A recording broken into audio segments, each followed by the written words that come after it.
Hello, everybody, and welcome. I am Zac Herrin, your host, alongside Danny Stuart and Kyle Thompson to preview the upcoming 2024 and 25 AMA Kicker Arena Cross Series. So much to look forward to. Great racers, great racing. One of the things that I'm most excited about is we're bringing back the doubleheaders. We got 5 doubleheaders throughout the season, and that changes a lot of things for the riders and the teams. You get a little more bang for the buck, right? A little less driving, a little more riding. Plus, it kind of gives riders the opportunity to change their fate per city, right? You don't have a good night on night 1, you can change things on night 2. Kyle, we'll start with you. What's the things you're looking forward to the most here for this upcoming season? That's a great start is the double headers. I know not all of them are double headers, but majority are, and it gives those riders, they come in, maybe they just go with a consistent Friday and then really let it hang out Saturday and try to gain some points, or, if they're feeling comfortable. And we know as riders, some nights are just off. You're just not going to feel right. And then you're going to sleep on it, figure out why you did wrong, talk to your trainer, talk to your mechanic, and then figure it out for Saturday. So I do love the double headers, and it gives the fans, an idea of what the track's going to be like first night, and then we get into the second night. Without a doubt. Now, Danny, you're kind of the man behind the scenes. You get to see all the action on the track, but see the action in the garage as well. What do you think the riders are thinking when they check out this upcoming schedule and see, hey, we've got a lot of opportunities for repeat rounds, for 2 double headers? What do you think the riders are thinking right now? I hope they're thinking the same thing as me. Some of the most exciting weekends that we had last year are the cities that we're going back to. And there was one big question mark. Are we going back to Daytona? Are they getting new dirt? I don't know if they're getting new dirt, but we are going back, and I'm pretty stoked about that. Oh, without a doubt. I was able to make Daytona last year, and to say it was action-packed is an understatement. But let's start right from the top, guys. Rounds 1 and 2, that's going to be November 15th and 16th out in Reno. There's a lot of things that circle around the Reno rounds, right? Obviously, you've got a relatively big floor space, good dirt, and then you've got a lot of local talent as well. Talking about that facility, I love this for round 1. We've seen traditional tracks start round 1 in the past, which is the 4-laners, the normal arena cross, which is tight, and it's hard for these riders to adjust quickly. They're going to get a bigger floor space, a little bit more room to move, and I think they're going to love this for round 1 and 2, get their feet wet, then we'll go to some tighter arenas later on. There's so many fast guys in that area, and I don't know who yet, but you can always count on some extra guys to drop in and spice things up a little bit. Without it, and that's a theme throughout the whole season, right? No matter where we go, it always seems like there's a couple of guys that show up and throw their name in the ring, name in the hat, and kind of play spoiler as well. So going to be really exciting to see, especially considering that's kicking off the season. So rounds 1 and 2 are going to be in Reno. We move over to Boise for rounds 3 and 4. That was last year's opener. Obviously, this is a little bit smaller than Reno, but it's got really good dirt, makes for some good racing as well. Danny, your experience out in Boise as far as the riders go, is this a pro or a no track for them? What are their thoughts? Man, it was last year out in Boise. It was electric. The whole place was packed. That was our A1 last year. So you had so many different names coming in. Lesher committed to the season. A-Rod was there. Brees dropped in. Wageman was there. At the end of the weekend, it was Wageman, Brees, and Peters on top, which I think is something we can look forward to seeing a handful of times throughout this upcoming season. Yeah, without a doubt. And one of the other things that I think a lot of people talk about with Boise, the crowd is absolutely insane out there. I mean, they don't just show up, but they show out. They go absolutely crazy. And that kind of helps bring the riders want to bring their A game as well. Kyle, wouldn't you agree? Yeah, you know what? It's all about the venue there. Obviously, the crowd comes in, but the way the venue's set up and the crowd's on top, you feel like gladiators when you're on the floor. I know, Danny, you experienced that with your video and all the night and being down there. I was down there last year. And electric is a perfect word, Danny. It feels that way, and you feel like you're just in the middle of this dome, and all this energy is coming out, and the crowd's into it. And like you said, you've seen Brees, you've seen Peters, you've seen Wageman last year. Is that like foreshadowing this year? I kind of have to think so. Yeah, it's definitely going to be fun to watch. But we moved to rounds 5 and 6. That's going to be out in Loveland. Now, a little bit different there. A lot more talk about elevation, not quite as much floor space, one of the smaller rounds for us, and a little more hard-packed dirt. So riders going to be talking about tires, going to be talking about getting the power out of the motorcycles as well. Any big things that either one of you guys are looking for out of the Loveland rounds? Big thing about Loveland is getting into that New Year's swing. Obviously, we get first 2 rounds, and they get that bit of a break.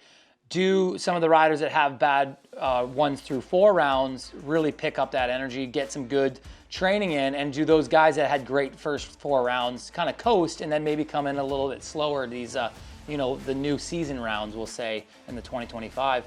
I like Loveland. Dirt is hard, but I feel like that is traditional arena cross, that hard clay that you see. Sometimes it'll come in a little softer, get ruddy early on, but... Well, and some of those kind of rounds where the track's maybe not quote-unquote ideal, it's one of those, hey, you got to get through it, right? And that's what, when we talk about AMA Kicker Arena Cross, we give you guys a little bit of everything. Not everybody loved the dirt in Daytona. Not everybody loved the dirt in Loveland. So these riders, when we say they're going to have to deal with all kinds of situations, it's not just big floor spaces and small floor spaces. It's very hard packed dirt one weekend, and then obviously we go down to Daytona. Now we don't know yet what kind of dirt we're bringing in, but we'll take a look at last year. I mean, they were dragging pegs by the end of the first practice. So a lot of variety as far as the circumstances the riders are going to be dealing with this season.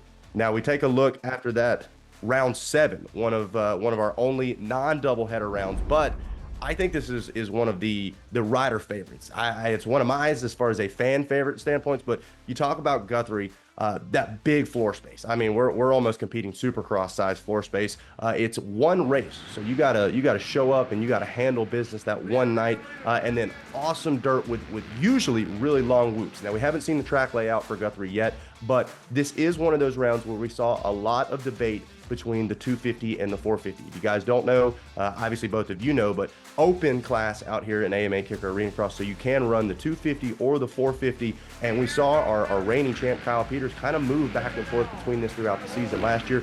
What are you guys looking forward to as far as Guthrie goes?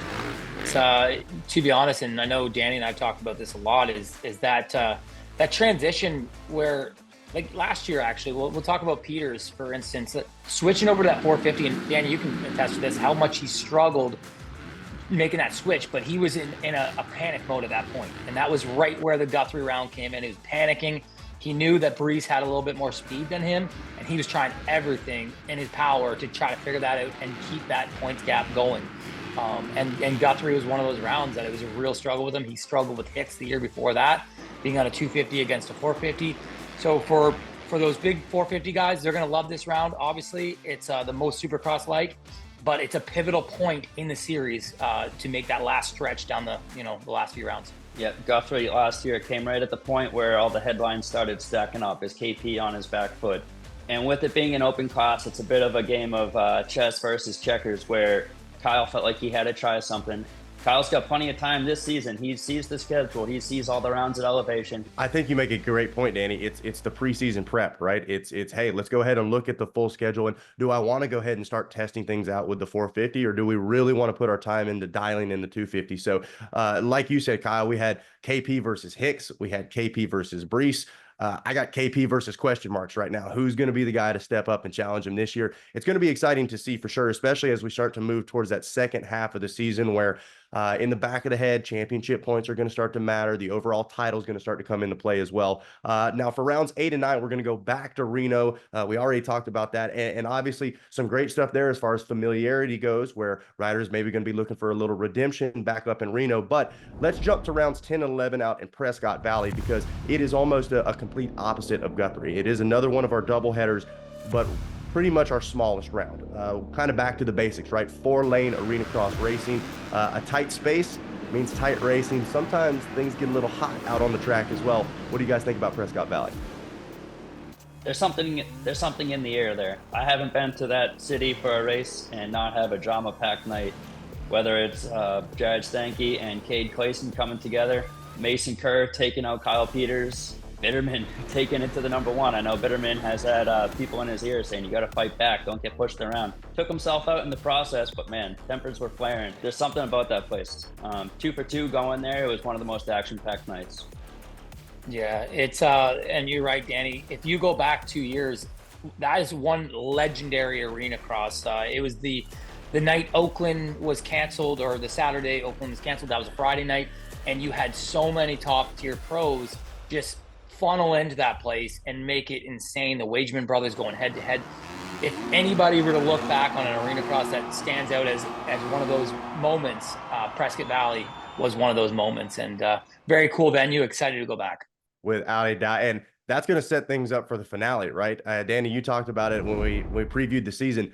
Daytona. Everybody was talking about it. That was probably the most action-packed weekend I thought of the whole season last year, just because some of it was pure chaos. We had bikes smoking. We had the number 1 almost not make the main event. I mean, That place is absolutely crazy. So much packed into such a small spot. Now, we don't know what the dirt's going to look like, but it's Daytona. I kind of like the sandy, soft soil. I think it provides a little bit of a curveball for the riders, but is that what they're going to want for the final round? What do you guys think about Daytona? The perspective from a spectator versus rider in this instance has got to be night and day different. I was there shooting the Arena Cross Insider videos, trying to chase the stories, and I could not keep up with everything that was going on. I had a microphone in Brees's pit. Meanwhile, I'm hearing that Kyle Peters just got knocked out by, I believe it was Ashton Aruda, in one of the qualifiers, sent him back. Every single night racing there was an adrenaline rush. We had not what you'll want to see, but lots of fights. You had Crockett Myers going at it. Brees was getting into it. Major drama here between Brees and Marquier. Brees is not happy, pushing and shoving going on. Tempers were high. Yeah, tempers were high, dirt was flying, bikes were smoking.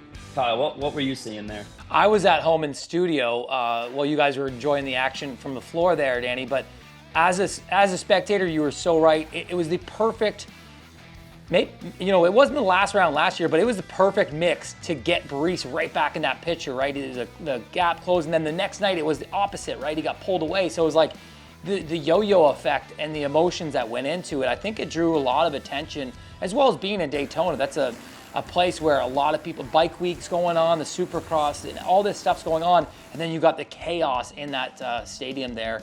I personally would love to see that dirt come back for final round because it becomes unpredictable, right? You go to traditional, we talked about Loveland's dirt, very predictable. Kyle Peters is going to be good. He knows how to ride that hardpack. Priest is going to be good. He's good on the 450. You throw that sand in the mix, we could get a Crockett Myers take a win and then Brees finish in 8th and Peters finish in 5th. Like, it's so unpredictable, and I think as a spectator, as a fan, there's nothing better than going to the last round with a tight championship and an unpredictable track.